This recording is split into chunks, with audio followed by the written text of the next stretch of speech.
Hello once again, everyone, and welcome to the 17th Annual Newburyport Documentary Film Festival. I am Program Director James Sullivan. We have been interviewing the directors of the feature films that we are very excited to show to you during our festival coming up in a couple of weeks. And today we have with us Jens Meurer, all the way from Germany, from Berlin, Germany, who is the director, the filmmaker behind his film An Impossible Project. I'm going to let him tell you a little more about the film. I'll describe it very briefly. It is about an eccentric, somewhat eccentric Austrian man who is who decided several years ago to try to revive the Polaroid brand. So Polaroid, as many of you in our viewing audience know, was based in Cambridge, in Boston. So there's a local connection there. And the story sort of unfolds about Dr. Caps's pretty quixotic journey to try to make that work. Well, let's take a look at the trailer, and then I will introduce Jens.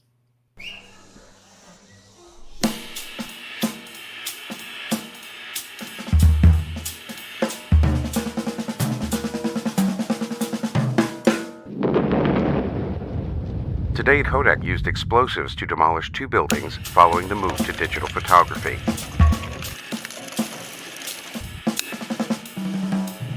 Alexa, open the living room blinds. Okay.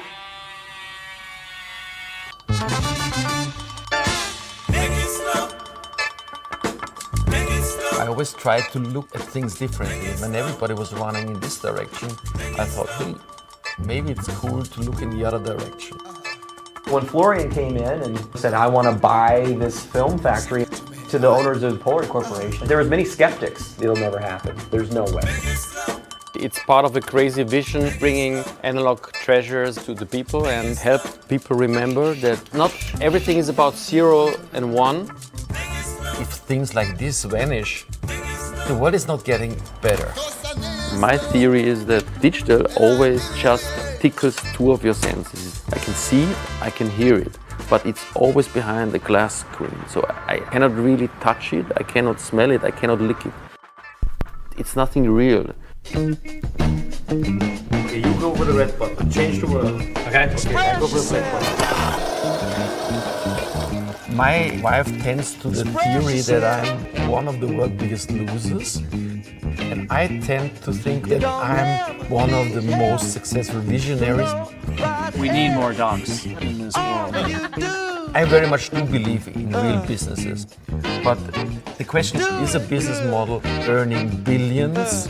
What would be your answer when I ask you, what is the smell of Facebook? Trust your senses, be human.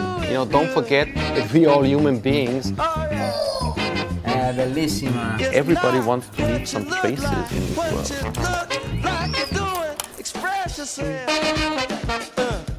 Everybody thought that it was impossible to get it all running. Well, here we are.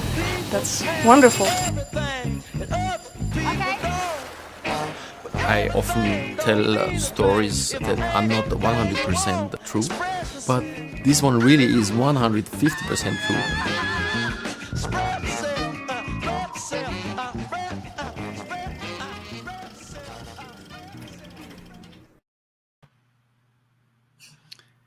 Jens Meurer has put together a very distinguished career in the film business, both as a filmmaker and a producer. I guess you'd call both of those roles as a filmmaker, filmmaking roles. But thanks for being with us, Jens. Nice to talk to you.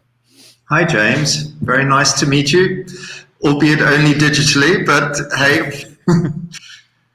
Well, folks, we're doing everything that we can to get Jens here safely, one way or the other, for the festival in a couple of weeks. But so let's talk about, I probably want to ask you a question or two in a few minutes about some of the other work that you've done in the film world. But I know that I believe that you started by making documentaries, by working with documentary. Then you went on to feature films, and now you're back to documentary by working the last several years on this film. Is that fairly accurate?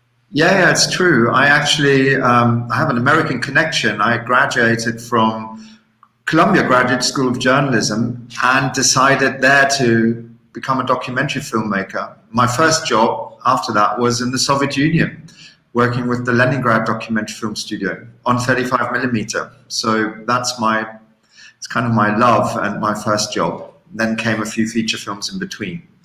So what made you decide? I'm going to guess that it must have been Dr. Capps, the guy in the classic Polaroid sweat jacket that we see in your trailer, right? He's such a compelling figure in this film.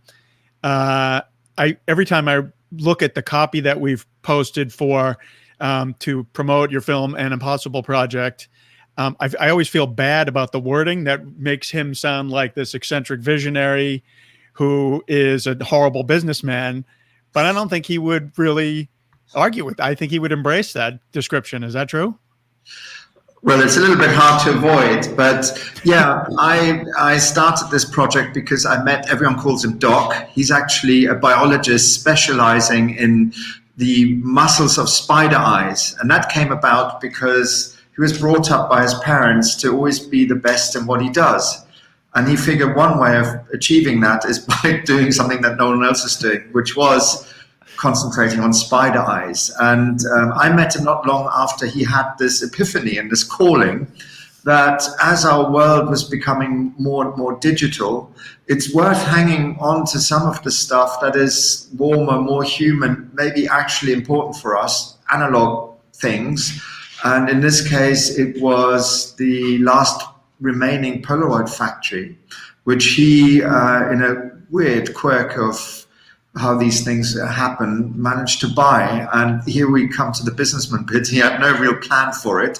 And you will see in the film that, let's put it this way, it was a bit of a challenge. But at the end of the day, I think he was proven right. There is some value in the world that is becoming more and more fake news, more and more social media, more and more democracy lived just through the echo chambers that you move in. It's really good to have a few things that are tangible and real and authentic. And that's what I saw in him, including the struggle that he lived through in making that work. And, you know, very wisely, I decided to film this documentary on 35mm, which today is kind of like all the rage again. But when I started in 2014, everyone thought, what the hell, why are you doing this? It's crazy. And, you know, all this digital stuff is so cheap and so good and so new. Well, that's a little bit what you'll see in the film. That my claim is that's not all. And that's definitely what you see in Doc. Right, and that goes hand in hand with the idea that I believe he started looking into the idea of reviving the Polaroid brand and creating film for the old Polaroid cameras maybe 15 or 20 years ago. And since that, and then you started making the film maybe 7 or 8 years ago. And since both of those times, as you just mentioned, we've seen, I mean, I have a turntable right there, right behind me, right over my shoulder, right? I mean, you know, so many folks have gone back to embrace again, all over again, all this digital, all this analog technology, right? So both of you seem to, you know, sort of prophetic. I mean, he maybe didn't know quite how to run the business, but he absolutely, his mind and heart were in the right place in terms of reviving the Polaroid brand, because it's still, you can still get film for, and you can now buy a vintage looking but brand new one-step camera, right? That's right. I mean, it's fair to say that wasn't Doc on his own. And when he took off and got the last factory, he wasn't allowed to call it Polaroid. So he called this new business, which was actually the old Polaroid business, the Impossible Project, which, you know, next time you choose a business's name, maybe think again. And it was ultimately a father and son team, Oscar and Slava Smolakowski, young and old, who kind of saw the potential in this and came in, and they're the ones who ultimately really turned it back into Polaroid. But yes, it's an incredible story. Polaroid, I mean, you were in Massachusetts, still one of the big iconic brands that we have in the world, was given up for dead by its own management because they thought, you know, analog photography, there's no value to it anymore. And lo and behold, 20 years later, or 15 years later, we realized there's a huge amount of value in it. You know, the fact that each picture is unique, that you can touch it, you can smell it, you can't just upload it, but you can give it away as a present somebody can take home, that has its own characteristic and so on, and isn't just a copy of every other smartphone picture that's been taken. I mean, all of that holds real value. And my film isn't so much about, you know, this one company. It's more about the kind of the train of thought that goes into this. If you don't keep using it, if you don't preserve it, this sort of thing will be gone forever, and we'll probably be the poorer for it.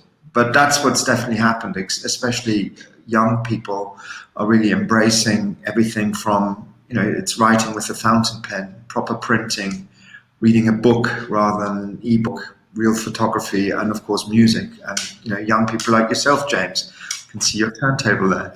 Not young, but okay.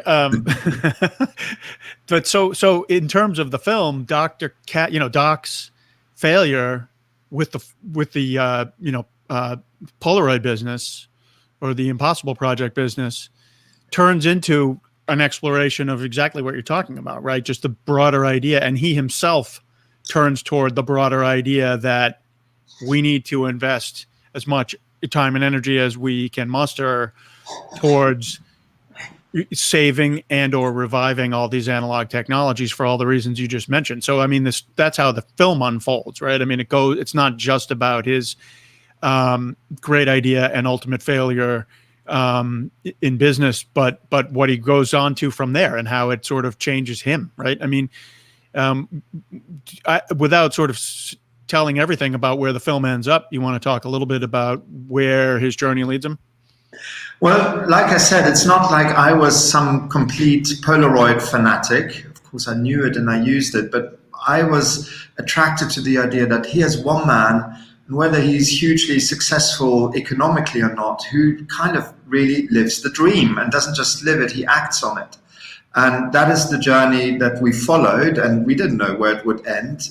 But put it this way, we started filming a sequel a couple of weeks ago, and it's linked to what you will see at the end of the film. And it's something it's a kind of value system that goes beyond just analog technology. It's what you see in objects and in pastimes that actually are real and authentic, which I think many people crave for, and even more so after the pandemic, when we've all been kept apart and we're constantly on Zoom calls and working from the home office. I mean, this is the opposite. This is refining a very human way of connecting and finding tools of doing that with, which sometimes are very, very simple, like write somebody a real letter, not just an email.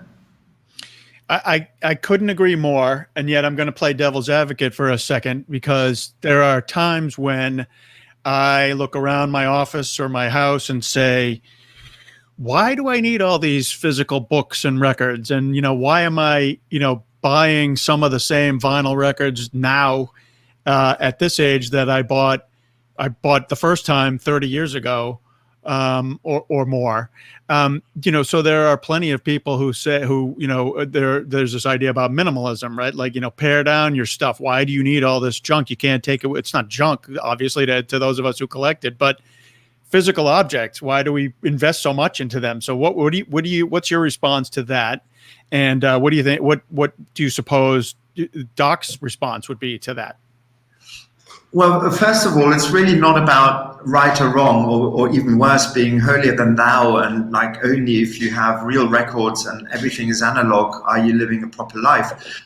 A, that's never going to happen again. It's much more, and B, that's not really what he or anyone is saying. It's more about finding a balance between real things and the convenient and easy digital things. But are you ever going to find a photograph again that you took on your smartphone of somebody you love 30 years later, or pass it on to your children because it's somewhere in the folder on your iPhone?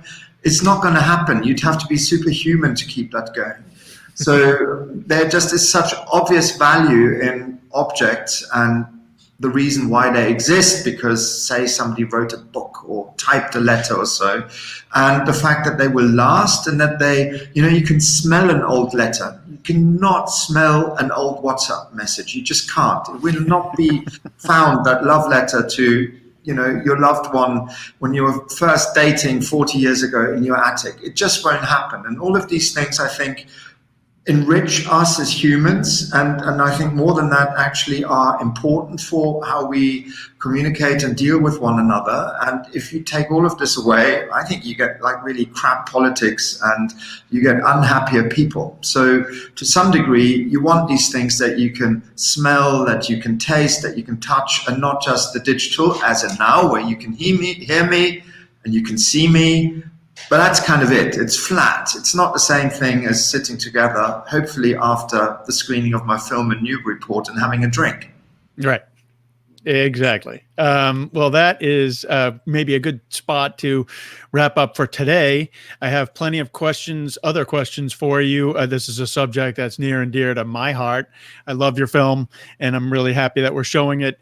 But I'd like to save some of those questions for hopefully when you are here, which I believe it would be the 18th of September on Saturday night.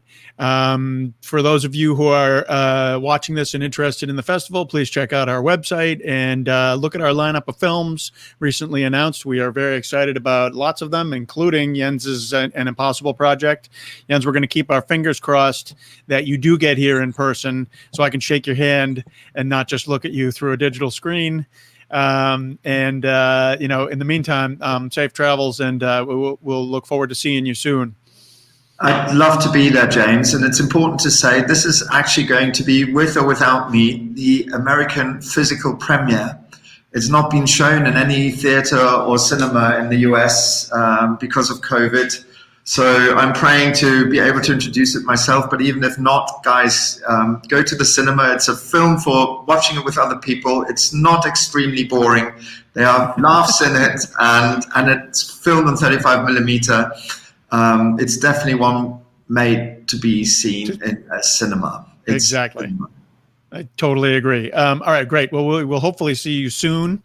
Just would like to take a moment to say thank you once again to our major sponsors, and we'll see you soon at the film festival.